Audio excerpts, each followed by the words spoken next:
ہماری جو ایجنسیز جو محب وطن اس کے اندر کام کر رہی ہیں، جنہوں نے ابھی تک پاکستان کو بچایا ہوا ہے، تو یہ ان کے سامنے تکفیریوں کو الیکشن میں لایا جا رہا ہے. یقیناً ان کے پیچھے بھی عالمی استعمار کی سازش ہے کہ ان کو قانون دانوں تک پہنچا دو، اسمبلی تک پہنچا دو، تاکہ یہ وہاں پر بیٹھ جائیں اور وہاں سے پھر مضبوطی سے کام کریں. تو وہ وہاں پر وہ ادارے کیوں خاموش ہیں؟ میں ایک مزے کا واقعہ آپ کو سناتا ہوں. ایک دفعہ کافی عرصے پہلے کی بات ہے، ایک فنکشن میں تھا، اسٹیج پہ ہم بیٹھے ہوئے تھے. اسٹیج میں میرے ساتھ جنرل حمید گل بیٹھے ہوئے تھے. جنرل حمید گل آپ کو پتا ہے کہ ISI کے سربراہ رہے اور جہاد افغانستان کے حوالے سے ان کا نام بہت زیادہ لیا جاتا ہے اور ان کو بہت سارے تمغے دیے جاتے ہیں وغیرہ وغیرہ. یہ وہ دور تھا جب ایران کے اندر خاتمی صاحب کی روشن فکری کا انقلاب آ رہا تھا اور اس کے نتیجے میں اندرونی حالات کافی خراب ہو رہے تھے. تو ہمارے ساتھ کوئی ایرانی بھی بیٹھے ہوئے تھے. تو جنرل حمید گل نے مجھ سے یہ کہا کہ آپ ان سے کہیں کہ اپنی حکومت کو میری طرف سے یہ پیغام دیں کہ کہیں ایسا تو نہیں ہے کہ آپ کے حکمران اور آپ کے بڑے بڑے عہدیداروں کے ارد گرد CIA نے اپنا جال بننا مکمل کر دیا ہو اور اس وقت جو ہے CIA کے اشاروں کے مطابق اور ان کی منشا کے مطابق وہاں پر پلانز بن رہے ہو، منصوبہ بندی ہو رہی ہو، جس کا نتیجہ موجودہ صورتحال. کہنا میں یہ چاہ رہا ہوں اس واقعے کو سامنے رکھتے ہوئے کہ اگر ہمارے جنرل حمید گل کو یہ احساس تھا کہ ایران میں ایسا ہو سکتا ہے، تو خود ہمارے اپنے ملک کے اندر یہ احساس ہمارے لوگوں کو کیوں نہیں ہوا اور کیوں نہیں ہے؟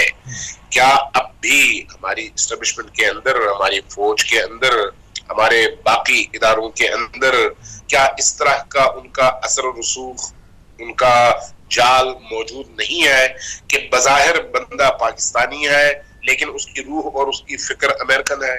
صحیح. بظاہر بندہ اسٹیبلشمنٹ کا رکن ہے لیکن اس کے عزائم وہی ہیں جو اس کو پڑھائے گئے ہیں اور اس سے جن عزائم کی بنیاد پر کام لیا جاتا ہے. پاکستان کے اندر جو غلط فیصلے ہوتے ہیں ان غلط فیصلوں کے پیچھے اسی طرح کے عوامل کار فرما ہوتے ہیں، اسی طرح کے لوگ کار فرما ہوتے ہیں جن کو سامنے رکھ کر ان سے کام لیا جاتا ہے اور وہ کام اسٹیٹ اور ریاست کے مفادات کے منافی ہوتا ہے، لیکن سب لوگ یہ سمجھ کر رہے ہوتے ہیں کہ ہم بہترین کام کر رہے ہیں. جہاد افغانستان کے عنوان سے جو کچھ ہوا اس کے پس منظر میں جائیں آپ تو وہ خالصتاً امریکی جہاد تھا، امریکی مفادات کی حفاظت، اور اس کے لیے آپ نے پاکستان کے طول و عرض کو داؤ پہ لگا دیا. لیکن نعرہ کیا تھا؟ پاکستان کی بقا. نعرہ کیا تھا؟ پاکستان کا مفاد. کس کے خلاف؟ رشیا کے خلاف. لیکن آج 35 سال گزرنے کے بعد آپ اسی پوائنٹ پر پہنچ گئے کہ نہیں، اس خطے کے مقاصد، اس خطے کے منافع، اس خطے کے مفادات کی حفاظت تبھی ہو سکتی ہے جب امریکیوں سے آپ اپنا رستہ جدا کر لیں اور علاقائی پاورز کے ساتھ مل کر علاقائی مفادات کی حفاظت کر سکیں. اس کا مطلب یہ ہے کہ ماضی میں بھی اسی طرح کے فیصلے ہوتے رہے اور ان فیصلوں کے پیچھے بھی یہی غلط فہمیاں کار فرما رہی. آج بھی یہی صورتحال ہے. یہ جو آپ نے کلدم جماعتوں کے حوالے سے بات کی نا، ان سے جان چھوٹے گی کیسے؟ وہ آپ کی میں شک نہیں کروں گا کہ نیت خراب ہوگی، چلے مان لیتے ہیں نیت اچھی ہوگی، لیکن اس اچھی نیت تک پہنچنے کے لیے جس غلط رستے کا انتخاب کیا گیا اور پاکستان کے اندر فکری طور پر دہشت گردی پھیلانے والوں کو سیاسی میدان میں رستہ دیا گیا تاکہ وہ آ کر اپنی فکری دہشت گردی سے عملی اور ہاتھوں کی دہشت گردی تک کا فاصلہ آسانی سے طے کر سکیں اور آج کی نوجوان نسل کو اس عملی کلاشنکوف اور خودکش حملوں والی دہشت گردی سے آشنا کر سکیں.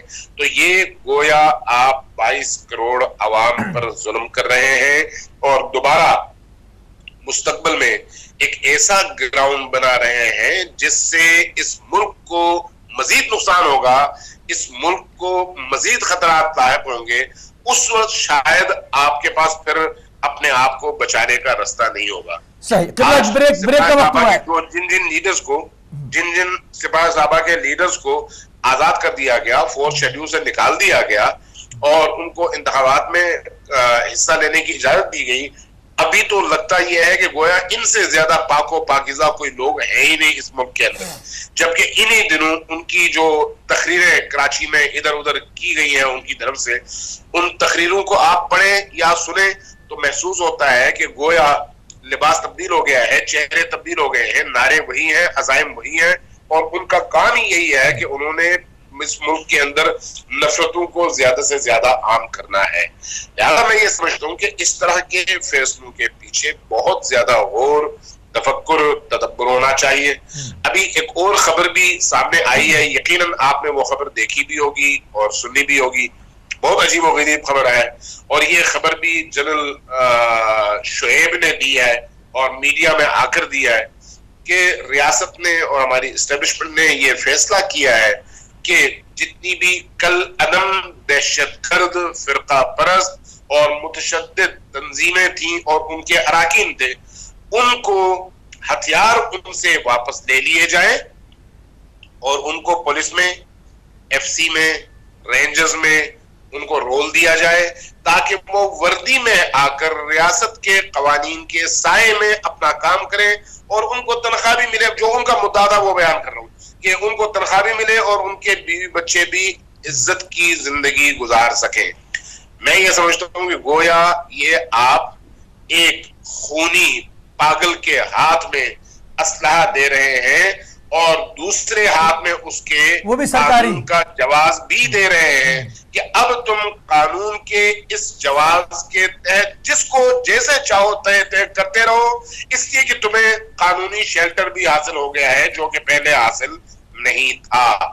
میں یہ سمجھتا ہوں کہ اس طرح کی چیزوں پر آواز اٹھنی چاہیے، اعتراض ہونا چاہیے، مگر ایسی صورتحال میں ہمیں باہر کے دشمن کی کیا ضرورت ہے؟ کرنا چاہیے، مذہبی اور سیاسی جماعتوں کو اپنا رول پلے کرنا چاہیے. وہ ساری بات صحیح ہے. اس طرح کی چیزوں کے مقابلے میں خاموشی اختیار کرنا نہ صرف بے حسی ہے بلکہ خیانت ہے اس قوم سے بھی، اس ملک سے بھی، اس دین سے بھی، اس خاک اور سرزمین سے بھی اور 22 کروڑ عوام سے بھی. یہ خیانت ہے. اس خیانت کا رستہ روکنا میرے اور آپ کے ذمہ ہے. جی قبلہ، ایسی سوچ پر ہمیں باہر کے دشمن کی ضرورت کیا ہے؟ کیوں یہاں سے پاکستان کے اندر ان کو سپورٹ کیا جا رہا ہے؟ وجوہات کیا ہے؟ جو طاقتور ادارے ان کو سپورٹ کر رہے ہیں. آپ دیکھ رہے ہیں کہ سرحدوں سے بھی پریشر ہے، اندر بھی خانہ جنگی کی صورتحال ہے، پنڈی والا واقعہ آپ کے سامنے.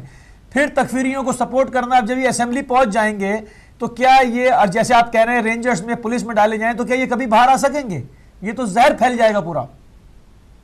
دیکھیں ابھی اگر آپ کو یاد ہو ٹی آئی خان میں گزشتہ ان 5 سالوں میں جتنی دہشت گردی ہوئی، اس دہشت گردی کے سدباب کے لیے جب خیبر پختونخوا کی پولیس والوں سے، پولیس کے افسران سے، خصوصاً آئی جی سے، ہوم سیکرٹری سے ملاقاتیں ہوئی تو ان ملاقاتوں میں ہوم سیکرٹری اور آئی جی کے پی کے کا موقف یہ تھا کہ گزشتہ ادوار میں خصوصاً ان کا یہ تھا کہ ایم ایم اے کے دور میں کل عدم جماعتوں کے دہشت گردوں کو پولیس میں باوردی افسر بنایا گیا، ان کی بھرتیاں ہوئیں.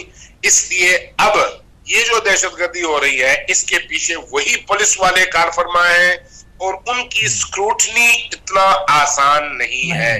یہ تھا موقف کس کا؟ کے پی کے کی گورنمنٹ کا اور کے پی کے کی حکومت کا، کے پی کے کی پولیس آئی جی کا اور ہوم سیکرٹری کا. قبلہ آپ کے ساتھ گفتگو کا سلسلہ ترین تجربہ ہو چکا ہے. اسی ملک میں یہ فیصلہ کیا جا رہا ہے کہ اب ان کو پولیس میں، رینجرز میں، ایف سی میں، فرنٹیئر کور اور باقی اس طرح کے تمام اداروں میں ان کو قانونی حیثیت کے ساتھ جگہ دی جائے گی. میں سمجھتا ہوں اس سے زیادہ بڑی خیانت اور کچھ نہیں ہو سکتی.